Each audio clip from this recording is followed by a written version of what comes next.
Hello 10th class students, welcome you all once again on my YouTube channel. Students, today I will discuss about the social and religious causes and the economic causes which led to the first war of independence. Firstly, I will tell you about the social causes. First point here is the introduction of railways and telegraphs.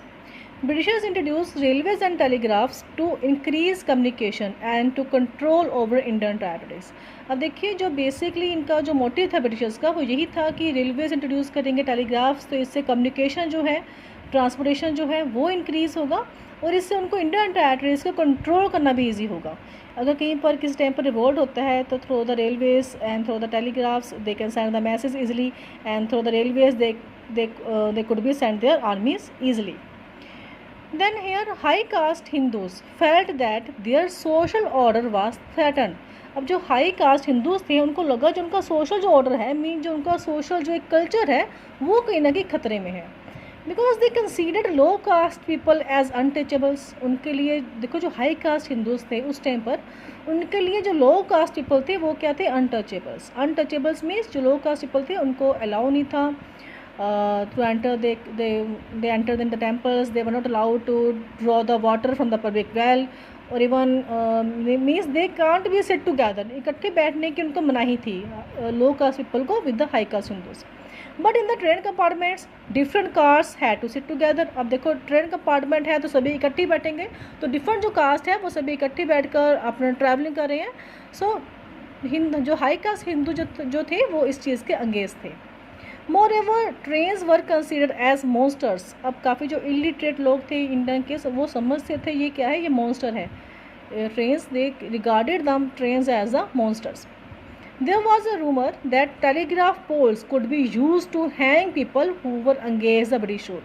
अब यहाँ पे ये बात थी कि जो telegraph poles है, telegraph के लिए देखो पोल्स लगाने पड़ते हैं, तो जो पोल्स हैं उसको यूज़ किया जाएगा लोगों को हैंग करने के लिए, लोगों को फांसी देने के लिए जो भी ब्रिटिश रूल को एक्सेप्ट नहीं करेगा, जो ब्रिटिश रूल के अंगेज जाएगा.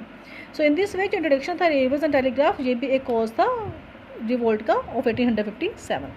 Next is the western education. अब देखो ब्रिटिशर्स ने यहाँ पर इंग्लिश एजुकेशन को इंट्रोड्यूस किया. English become the means of communication of here. Western learning was a threat to the traditional learning. देखो जो हमारी ट्रेडिशनल लर्निंग थी और जो वर्नाकुलर और जो रीजनल लैंग्वेजेस थी वो उसके लिए कहीं ना कहीं खतरा थी. एक्चुअली में था क्या, देखो यहाँ पर वर्नाकुलर रीजनल लैंग्वेज जैसे हमारी संस्कृत है, मराठी है, तेलुगु है, तमिल है, पंजाबी, कन्नड़, तो इन लैंग्वेजेस को खतरा था अगर इंग्लिश लैंग्वेजेस में ही जो है एजुकेशन दी जाती है स्टूडेंट्स को. एंड आल्सो ट्रेडिशनल लर्निंग क्या थी कि जो स्टूडेंट्स थे उस टाइम पर वो जा रहे थे Hindus gone to the pathshalas and the Muslims were gone to the madrasas. तो ऐसे उनके पाठशाला सिस्टम, मदरसा सिस्टम था. तो जो ट्रेडिशनल लर्निंग जो थी वो कहीं ना कहीं खतरे में थी with the introduction of the western education. It also reduce the importance of the pandit और मौलवीज. पंडित और मौलवीज, देखो पंडित जो एक पाठशाला का हेड होगा जो स्टूडेंट्स को एजुकेशन देगा पाठशाला में. मौलवीज जो मदरसास में मुस्लिम होते हैं, मुस्लिम्स के लिए होता है मदरसास, वहाँ पर जो मुस्लिम बच्चों के लिए टीचर होता है ही वॉज कॉल्ड एज मौलवीज. तो उनकी पोजीशन खतरे में थी, उनकी इंपॉर्टेंस काफ़ी डाउन हो चुकी थी with the introduction of the western education. Ratio superiority of the British. अब देखिए जो ब्रिटिशर्स हैं वो हमेशा ही खुद की रेस को सुपीरियर मानते थे. They considered themselves as a pure blood. Britishers कहते थे कि हम प्योर ब्लड हैं. And they also consider the Indians as a uncivilised. वो कहते थे आप लोग अनसिविलाइज्ड हो and you are the white man burden. Britishers के लिए जो इंडियंस जो थे वो वाइट मैन बर्डन थे. वो कहते थे जो आप लोग हो, जो इंडियंस हैं वो ब्रिटिशर्स के लिए बर्डन है कि हमें आप लोगों को सिविलाइज करना पड़ेगा. Some of the train compartments were reserved for the Britishers. अब देखो यहाँ पर भी डिस्क्रिमिनेशन हमें देखने को मिलता है कि जो ट्रेन कंपार्टमेंट्स जो थे कुछ एक रिजर्व थे ब्रिटिशर्स के लिए. आज भी देखो ट्रेन में रिजर्वेशन होती है, first class is there, second class, third class is there. तो उसी वजह से कुछ एक जो कंपार्टमेंट्स थे वो रिजर्व थे only for the Britishers. Even an elite Indian, जो एक हाई स्टेटस का जो इंडियन है जो काफ़ी रिच है, वो भी जो है उस ट्रेन कंपार्टमेंट में ब्रिटिशर्स के साथ में ट्रैवल नहीं कर सकता था.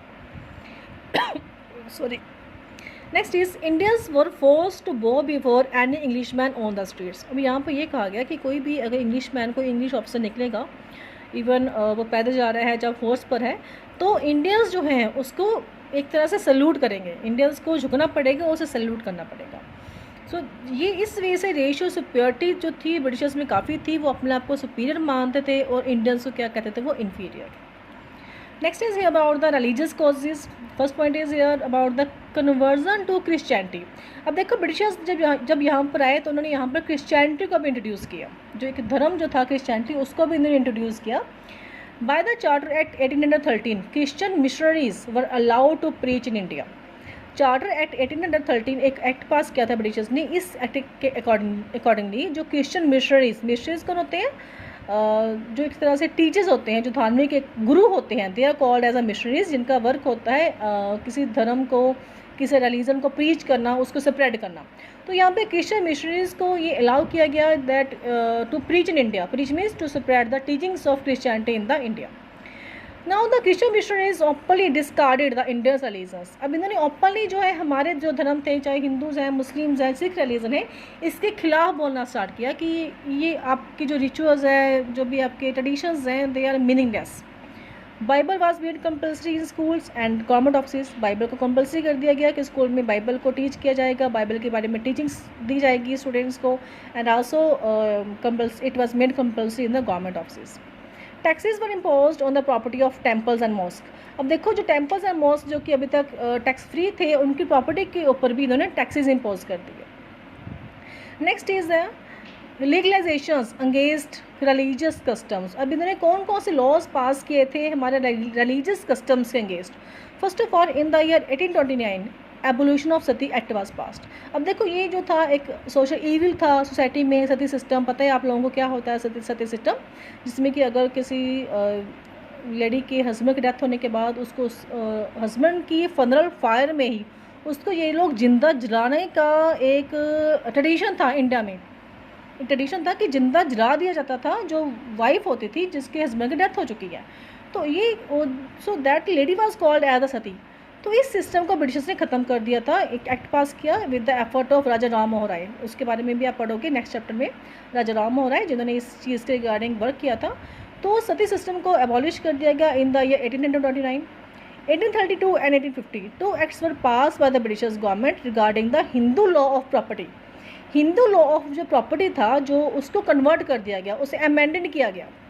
As per this at a converted का मीन्स क्या है, क्या अगर कोई हिंदू खुद को कन्वर्ट करता है इन द क्रिश्चियनिटी में क्रिश्चियन बन जाता है वो, अगर कोई हिंदू है, so they could have right over his father's property.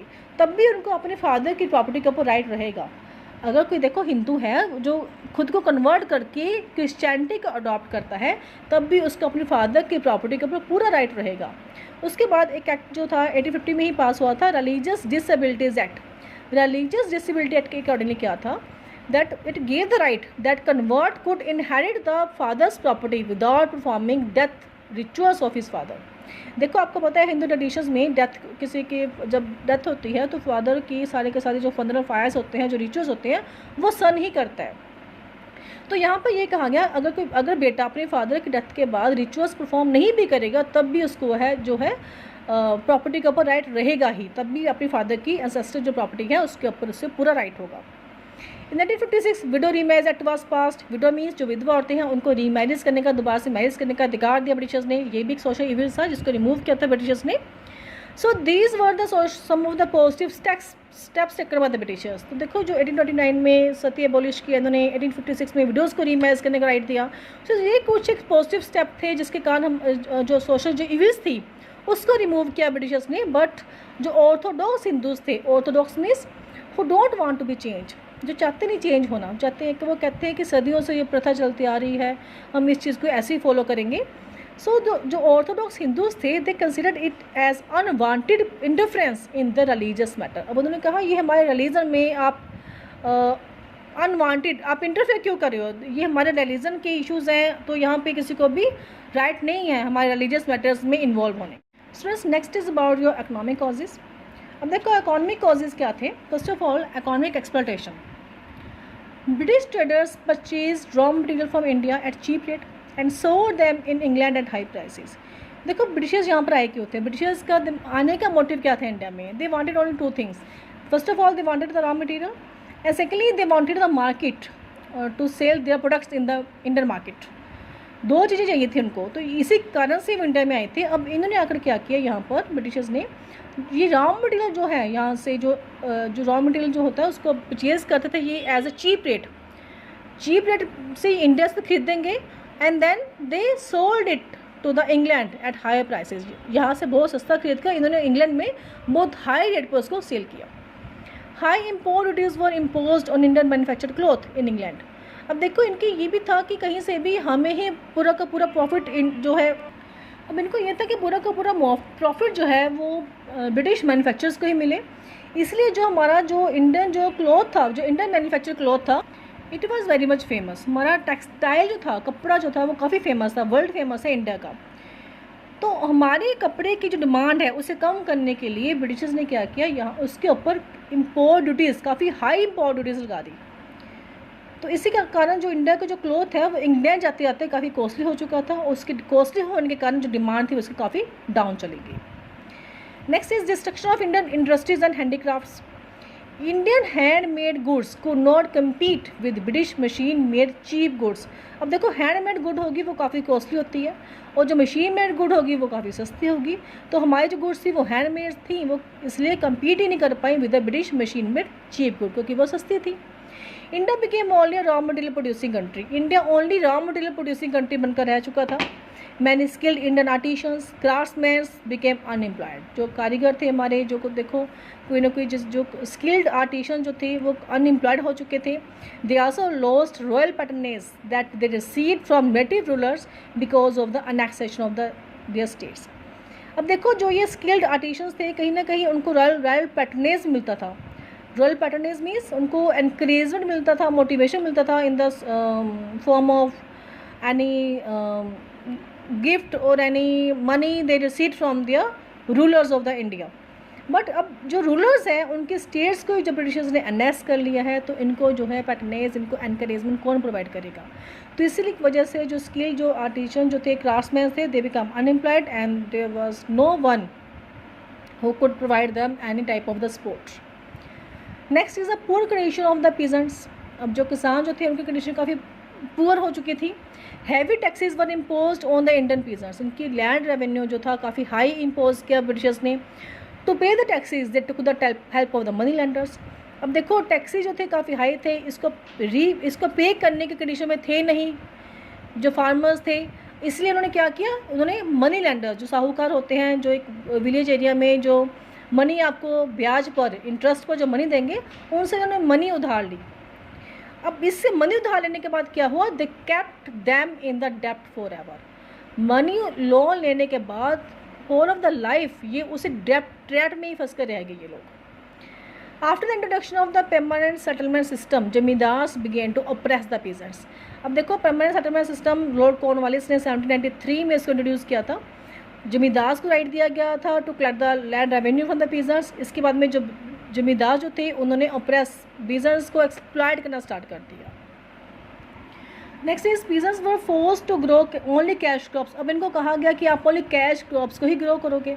अब cash crop like indigo, tea, jute is there, but which led to the famines. अब देखो जब भी आप कैश क्रॉप से ग्रो करते हो तो जो लैंड की फर्टिलिटी होती है, जो उसकी प्रोडक्टिव पावर होगी वो काफ़ी कम हो जाएगी, वो रिड्यूस होनी स्टार्ट होती है।